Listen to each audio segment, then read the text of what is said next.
Olá, boa noite. Nós estamos iniciando aqui a nossa aula número 4, né? Vamos agora trabalhar o indicador de composição do endividamento, né? Um indicador extremamente importante. Vamos iniciar aqui a tela, a projeção. O indicador de composição do endividamento, pessoal, ele vai fazer uma análise sobre a característica dessa origem de capital de terceiros, né? Então ele faz uma análise da dívida de terceiros, né? Ou seja, se essas dívidas contraídas junto aos terceiros, se são dívidas de curto prazo ou longo prazo. Então, como é que se compõe esse endividamento da empresa? Dívidas de curto prazo ou longo prazo? Tem diferença, pessoal? Tem muita diferença. Nós vamos verificar no próximo índice, a gente vai ter um pouquinho mais de noção disso. Dívidas de curto prazo, elas necessitam de recursos de curto prazo para fazer frente a essa dívida, né? Para fazer frente a essa necessidade de pagamento. Então, quando a empresa tem um endividamento muito grande de curto prazo, significa que ela precisa ter caixa, ela precisa ter circulantes ou uma grande capacidade de gerar recursos também no curto prazo.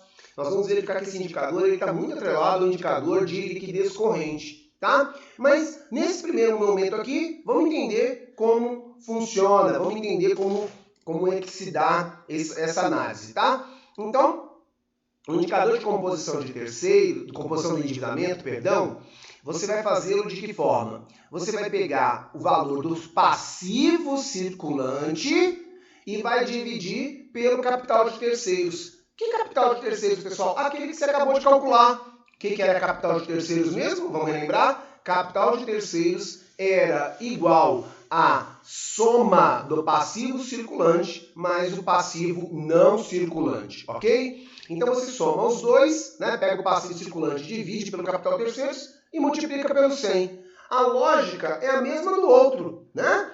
Quanto menor o índice, melhor. Por quê, pessoal? Significa que é o endividamento da empresa de longo prazo. Se o endividamento da empresa de longo prazo, ela tem tempo para gerar caixa, ela vai ter tempo para gerar os recursos no longo prazo para poder fazer os pagamentos. Então, isso dá tranquilidade, dá folga financeira para a empresa arcar com os recursos, ok? Então, vamos dar uma olhadinha aqui, né? A mesma lógica do outro, né? Ou seja, para cada R$100 de capital de dívida total, quanto que ela tem de dívida no curto prazo. Então, vamos dar uma olhadinha aqui, ó, né?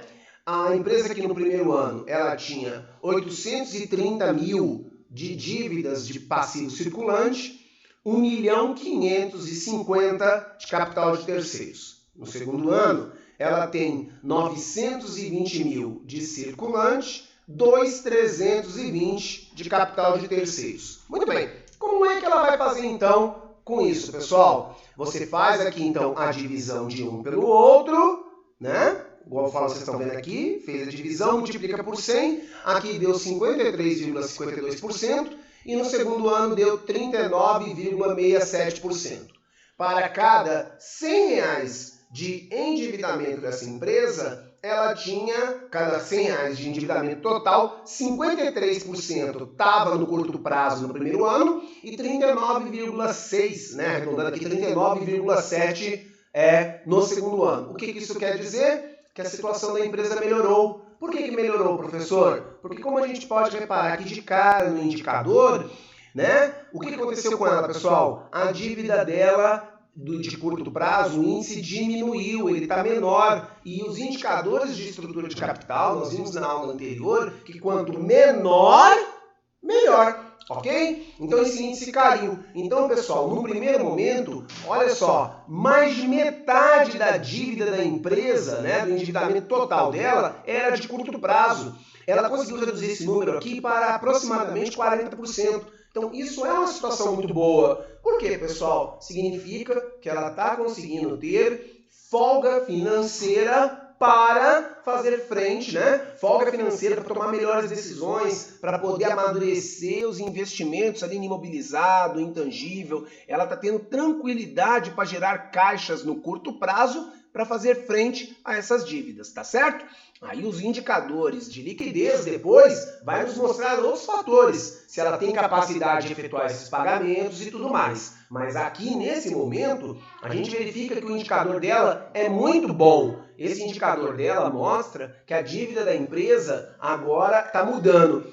A dívida dela, que tinha mais de 50% no curto prazo, agora ele está passando para aproximadamente 40%. E isso é um indicador muito bacana, tá? Ok?